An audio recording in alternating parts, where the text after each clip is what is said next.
철학자들은 인간의 삶의 영역을 두 가지로 그렇게 언급을 합니다. 첫 번째는 공적인 삶의 영역이고, 두 번째는 사적인 삶의 영역입니다. 공적인 삶의 영역이란 의미는 외형적인 삶의 모습을 나타내는 거죠. 살아가면서 많은 사람들을 만납니다. 그런데 이제 외부에서 직장에서 만난다든지, 그리고 취미 활동, 그런 소셜 클럽, 이런 관계 속에서 만나는 사람들과의 활동, 그것을 외적인 삶의 영역, 공적인 삶의 영역이다, 이렇게 말을 합니다. 두 번째로, 사적인 삶의 영역은 보다 친밀한 관계 속에서 나타나는 모습입니다. 가까이는 가족 간의 관계 속에서 나타나는 모습이죠. 그리고 또한 교회 공동체와 같은 보다 더 사적으로 나의 모습이 나타날 수 있는 그런 관계 속에서 우리가 살아가는 삶의 영역이 공적인 삶의 영역이다라고 말을 합니다. 그런데 간혹 사적인 삶의 영역이다라고 말을 합니다. 그런데 간혹 신앙생활을 하면서, 교회 안에서 공동체 생활을 하면서 공적인 삶의 영역처럼 하는 경우가 간혹 있습니다. 자신의 삶의 모습을 다 드러내지 않는 거죠. 그 모습을 향하여서 성경은 이제 위선적인 모습이다라고 말을 합니다. 더 안타깝지만, 더 간혹이지만 가끔 어떤 사람을 보니 가족 관계 속에서도 사적인 삶의 영역이 아니라 공적인 삶의 영역처럼 그렇게 살아가는 사람도 있다라는 거죠. 핵가족화가 되고 개인주의가 되면서 나타나는 현상이기도 하지만, 가정 속에서, 가족 안에서 그런 모습이 나타난다는 것은 정말 가슴 아픈 이야기일 것입니다. 그리고 사적인 삶의 영역을 외적인 부분과 내적인 부분으로 구분하여서 하나 더 추가하는 경우도 있습니다. 그래서 세 번째는 내면적 삶의 영역을 따로 구분하기도 하죠. 보다 인간의 내면, 인간의 존재 근원적인 부분에서 더 초점을 맞추는 그런 삶의 영역입니다. 저는 목회자로서 내면의 부분을 함께 다루기 때문에 이 세 가지로 구분하는 것을 더 선호하고, 그리고 삶의 영역을 이 세 가지로 구분할 때 우리의 인간의 모습을, 또한 관계를 제대로 파악할 수 있다라고 생각을 합니다. 이 세 가지 삶의 영역 중에서 가장 중요한 것은 내면적 삶의 영역이다라고 할 수 있을 것입니다.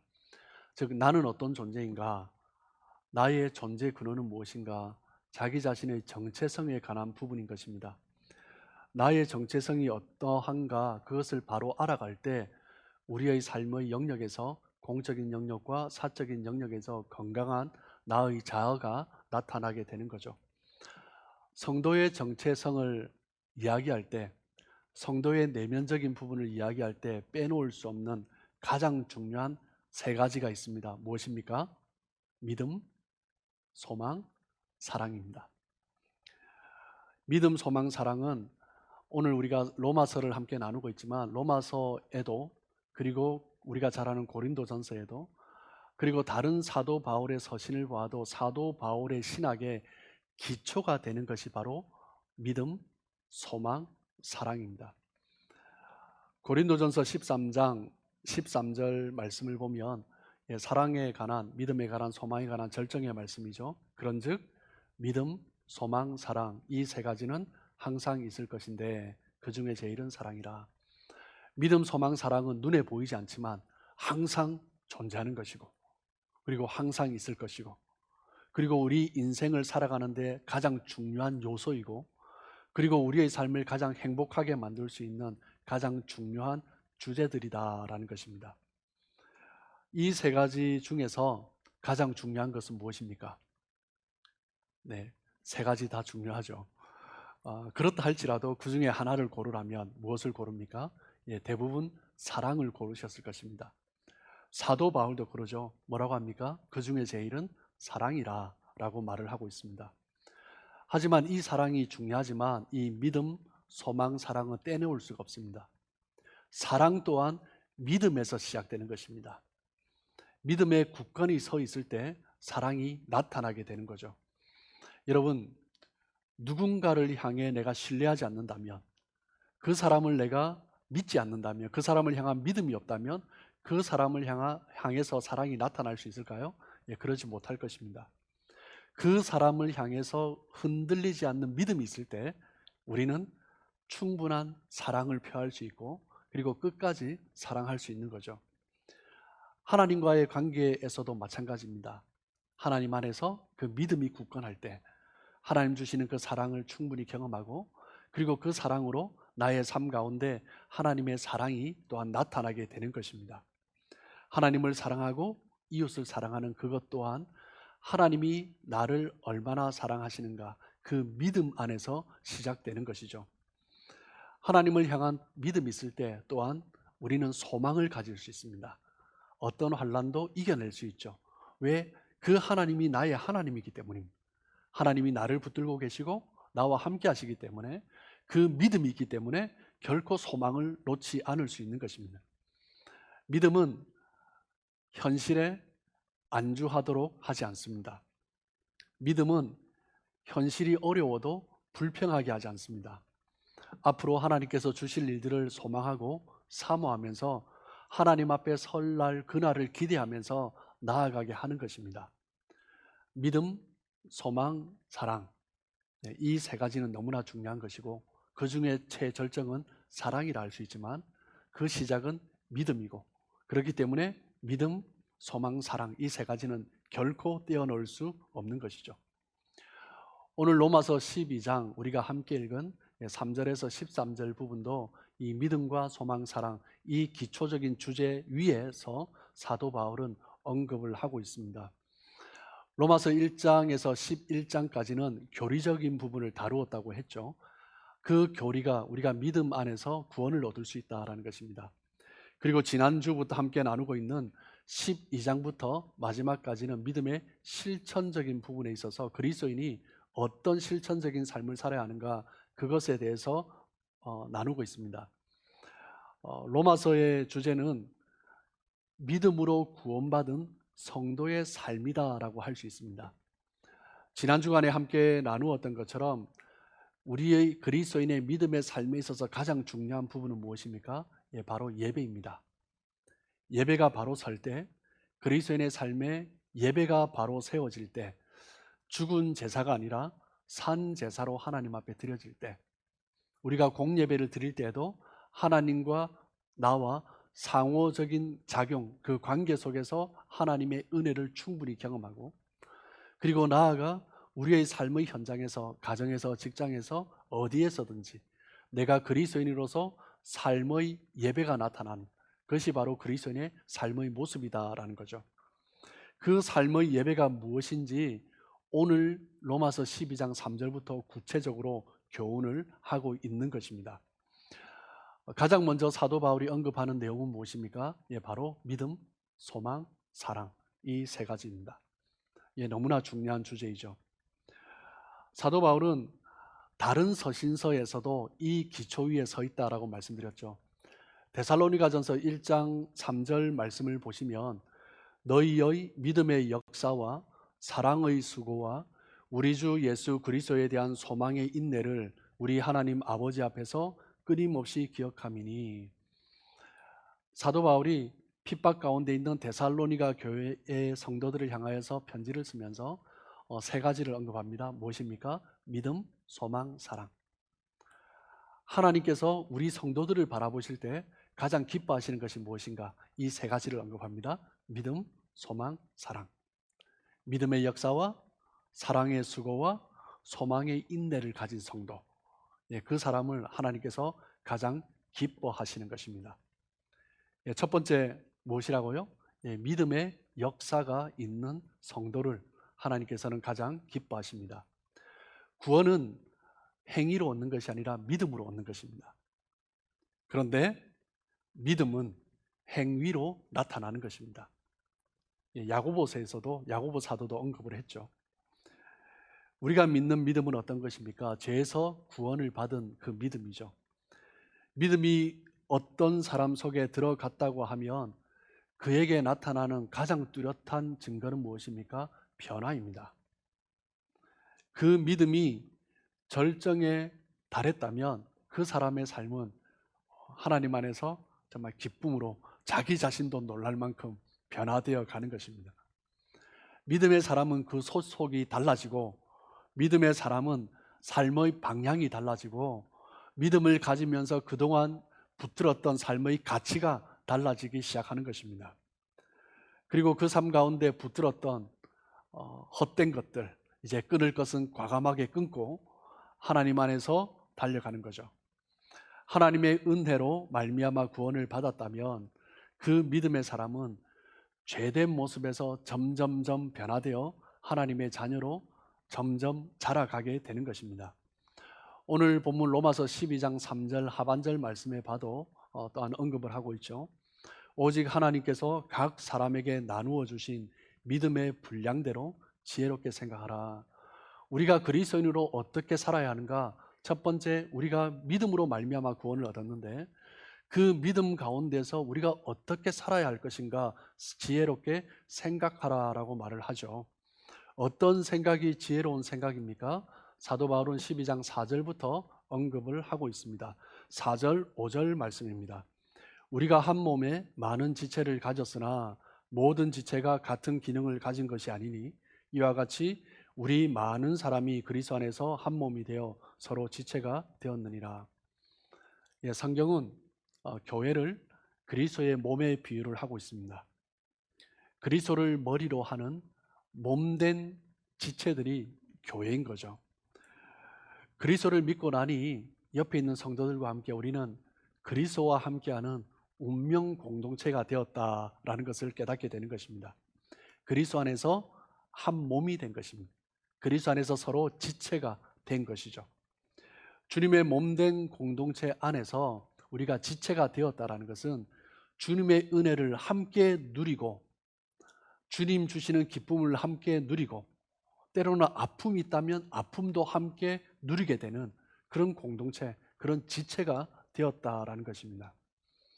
그런데 그 하나님이 주신 은혜를 누리려고 하면 믿음대로 지혜롭게 그 주신 분량을 따라 각자 맡은 역할이 있다라는 거죠.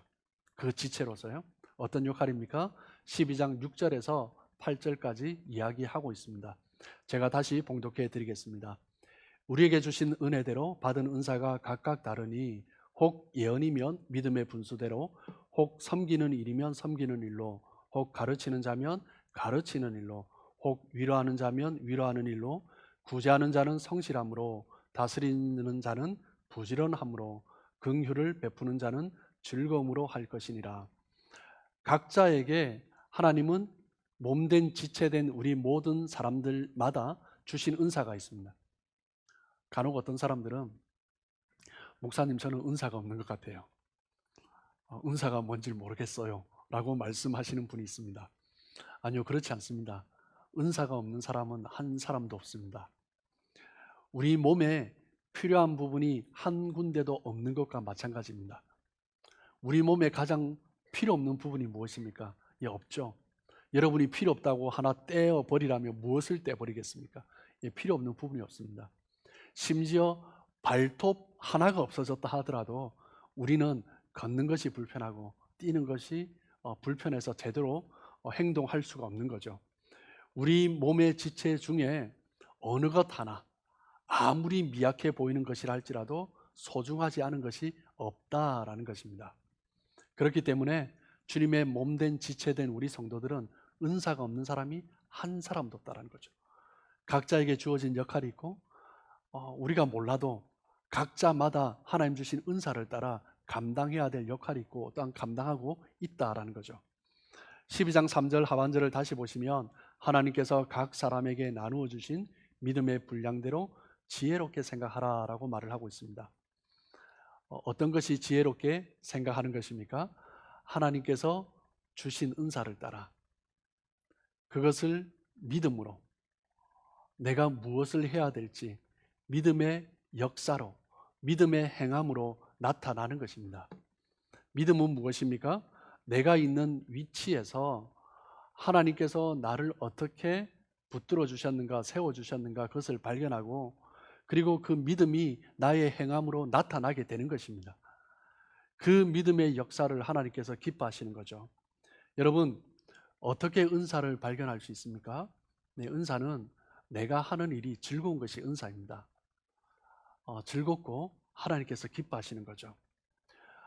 어떤 분은 교회 공동체 안에서 어떤 부분을 섬기기에 어색해하고 불편해하는 분들이 계십니다. 자신의 은사가 아닌 것 같아요. 여러분, 뛰어난 운동선수들을 보아도 처음부터 그렇게 뛰어난 것이 아닙니다. 자기가 무엇을 잘하는지 발견하고 연습하고 또 연습하고 반복하면서 뛰어난 선수가 되는 것입니다. 세계적으로 어떤 분야에서 탁월한 사람들 보십시오. 정말 연습하고 연습하고 반복하고 훈련했던 사람들입니다. 우리의 은사도 마찬가지입니다. 내가 무엇을 할 때 서툰 것이 당연하죠. 그냥 또 섬겨보고 또 연습해 보면서 하나님께서 나에게 주신 내가 가장 잘할 수 있는 것이 무엇인가 훈련해 가는 것입니다. 어떤 장로님을 볼 때, 권사님을 볼 때 너무 잘 섬겨요. 나는 그러지 못하는데. 그런데 알고 보면 그분들도 처음부터 그렇게 잘 섬기지 못했습니다. 섬기면서 기쁨을 누리고 또한 다른 사람들이 즐거워하고 회복되고 세워지는 것을 보면서 하나님 안에서 주신 은사를 개발해 가는 거죠. 하나님은 우리의 삶의 믿음의 역사, 믿음의 행함이 나타나기를 기뻐하신다라고 말씀하는 것입니다. 두 번째, 하나님께서 기억하시고 칭찬하시는 사람은 어떤 사람입니까? 사랑의 수고가 있는 성도입니다. 기독교의 핵심은 사랑입니다. 그리스도인이 하나님의 은혜 가운데 있다면 변화되죠. 그 변화는 무엇으로 나타납니까? 사랑입니다. 내가 믿음 가운데 있다면 사랑으로 나타나는 것입니다. 내가 변화되었다면 사랑으로 나타나는 것입니다.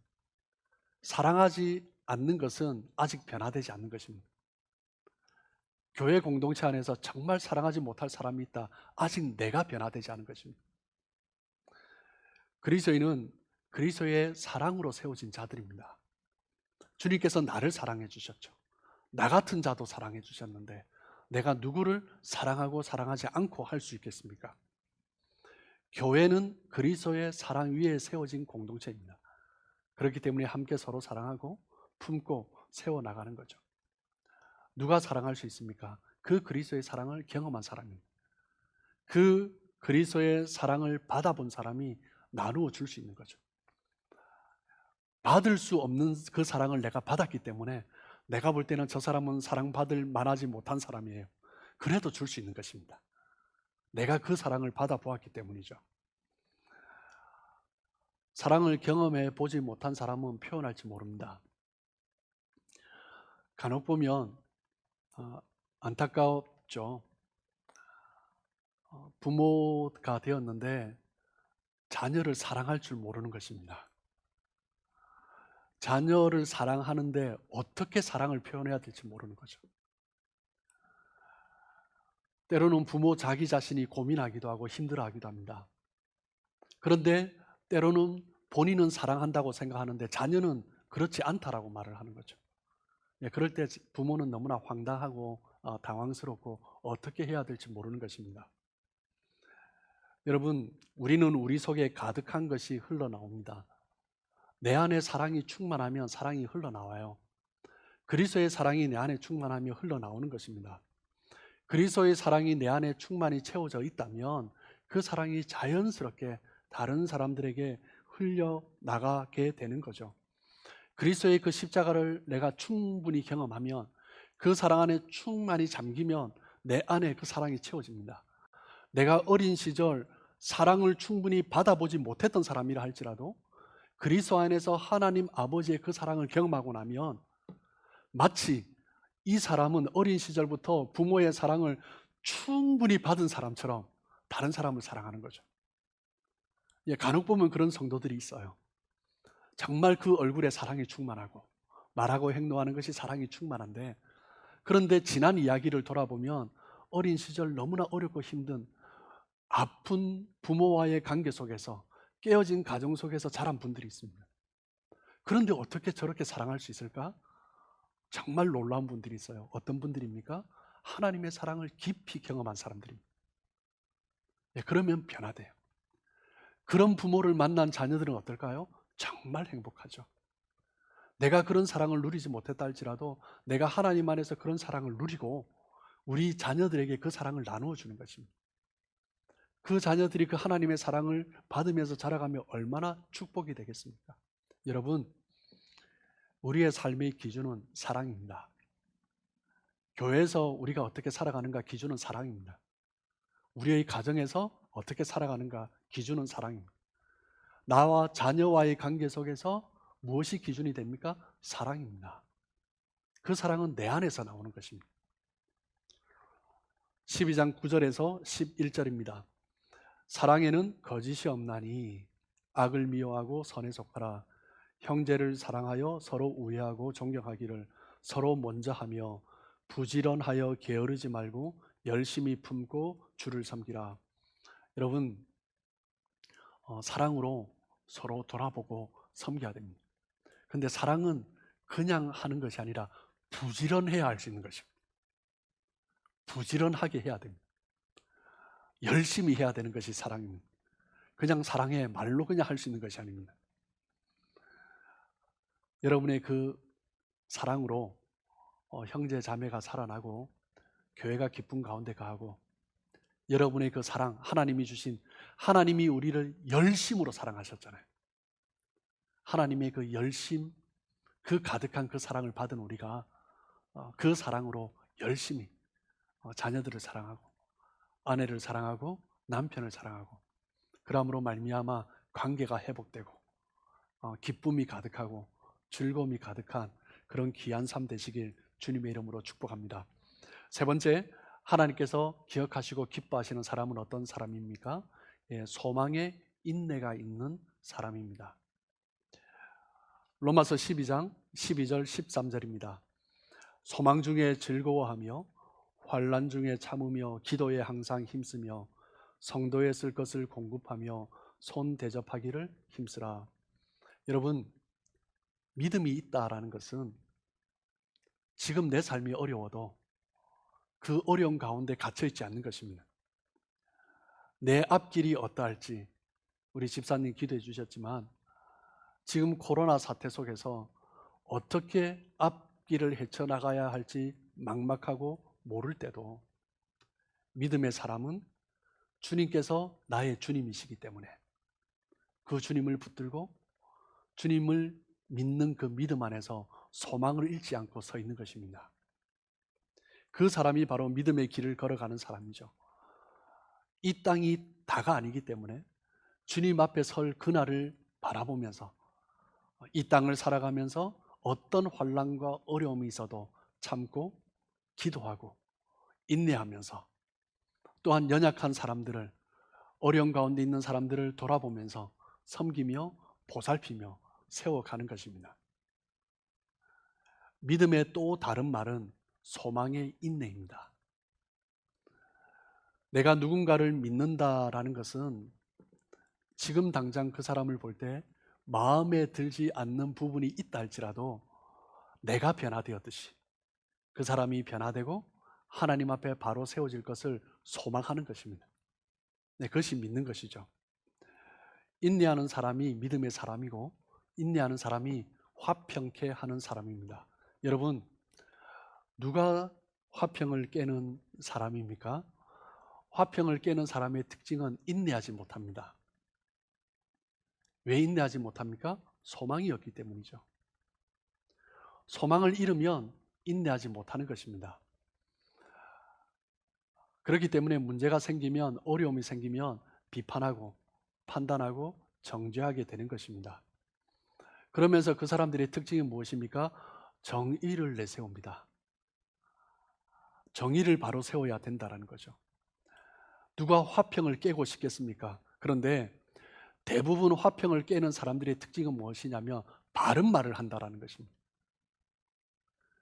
그러면서 화평을 깨는 거죠. 아주 도전적입니다. 정의를 세우면서 도전적이고 그렇게 나가는 거죠.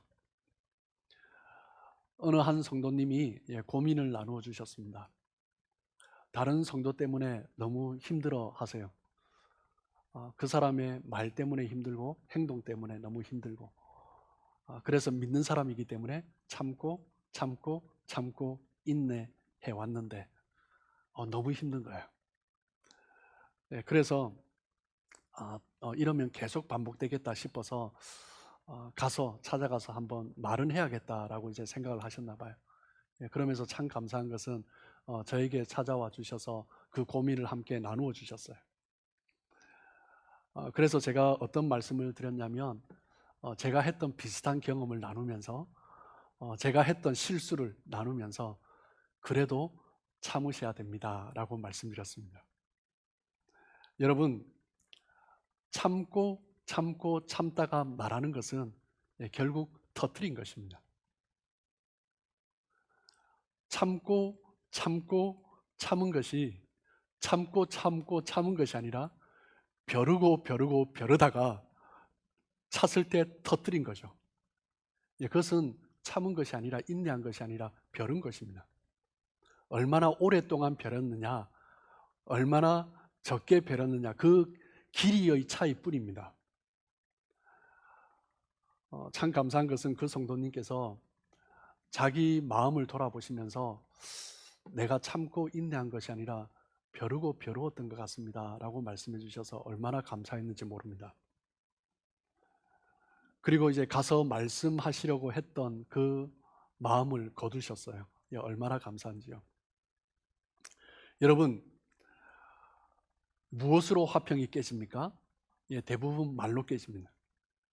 어떤 말입니까? 바른 말입니다. 정의로운 말입니다. 그것 때문에 화평을 깨는 거죠. 그러다가 정죄하게 되고 판단하게 되고, 그러다가 다른 사람에게 말을 하면서 가십하게 되고 비방하게 되고, 그러다가 이렇게 해야 된다 저렇게 해야 된다 참견하게 되고, 그리고 그 사람을 향해서 편견이 생기기 시작하는 것입니다. 그러면서 관계의 마찰을 일으키고 관계가 깨어지고 심지어 교회가 찢어지는 그런 안타까운 일들도 일어나게 되는 거죠. 그러므로 성도들은 끊임없이 이 말하는 것에 조심을 해야 됩니다. 참고 참고 참고 인내하고. 믿음의 사람은 왜 참습니까? 하나님 앞에 설 그날 때문입니다. 우리의 말로 하나님 앞에 우리가 심판받을 것이기 때문입니다. 하나님께서는 우리가 판단하는 그 판단으로 우리가 판단을 받을 것이다 라고 말씀하시죠. 오늘날 교회가 많이들 어렵다라고 말을 합니다. 무엇 때문에 어렵습니까? 도덕적 타락 때문에 어려움에 빠지기도 합니다.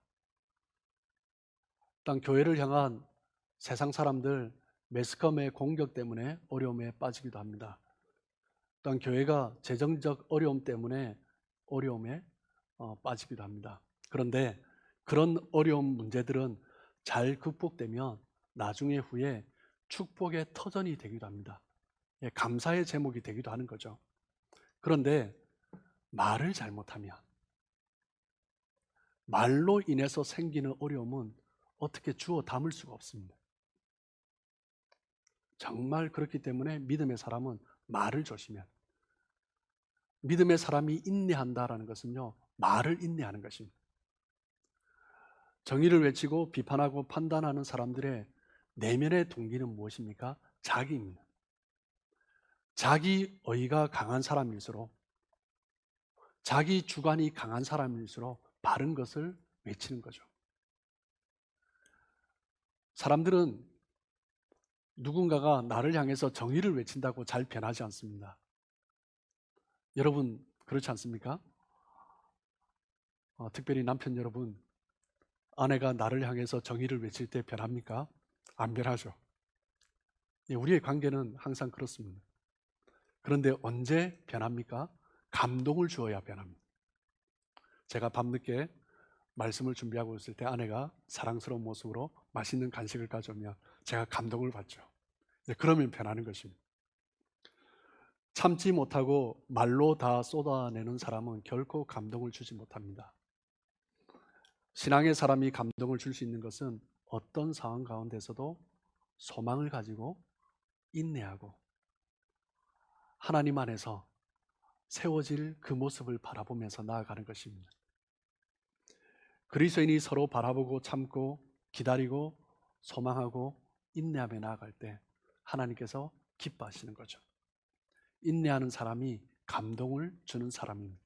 감동을 줄 때 변화되는 거죠. 사람들은 견디고 있을 때 어려움 속에서도 소망을 잃지 않는 그 사람을 바라보면서 감동을 받고 나도 저렇게 살아야지 하면서 변화되는 거죠. 여러분, 우리가 인내하는 근본적인 이유는 무엇입니까? 하나님 앞에 설 그 날이 있기 때문입니다. 초대교회 성도들은 그렇기 때문에 이것을 잊지 않았습니다. 그 환난과 핍박 속에서 우리가 하나님 앞에 설 그날을 바라보자. 우리가 하나님 앞에 설 텐데, 그러면서 뭐라고 인사했어요? 예, 마라나타.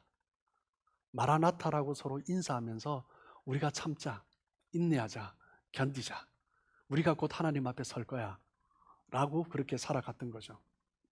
그러면서 어려운 가운데서도 기뻐하고 즐거워하고 서로 돌아보면서 그 환난 중에서도 참고 기도하고 서로의 쓸 것을 공급하면서 그렇게 함께 서로 대접하면서 세워간 것입니다.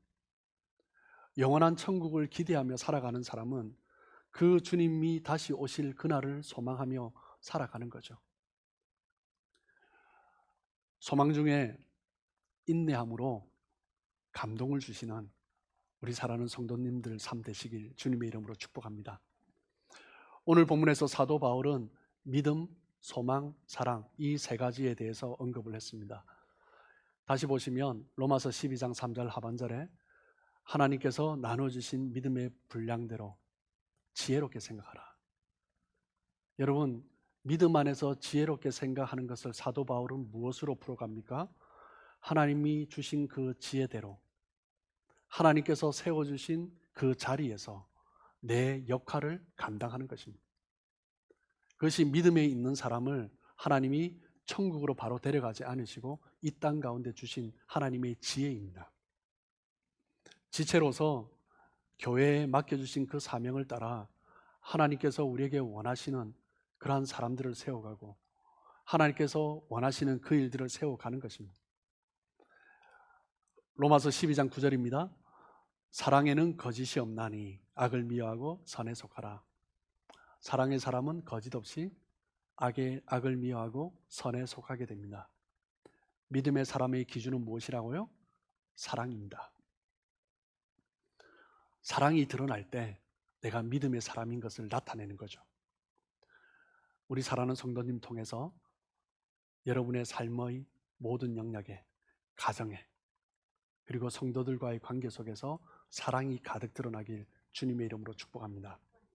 12절에 소망 중에 즐거워하며 환난 중에 참으며 기도에 항상 힘쓰며. 소망의 사람은 항상 즐거움이 있습니다. 환난과 고난 중에서도 즐거움을 잊지 않습니다. 나를 어렵게 하는 그런 상황이 있다 할지라도 오히려 기도에 힘쓰는 것입니다. 예수 믿는 사람이 그 삶의 원리로 붙들어야 할 것이 무엇입니까? 이 세 가지입니다. 믿음, 소망, 사랑. 이 세 가지가 우리의 삶의 원리인 것을 결코 잊지 마시고 우리의 삶 가운데 가정에서도 여러분의 직장에서도 교회에서도 이 믿음과 소망과 사랑이 가득하시길 주님의 이름으로 축복합니다.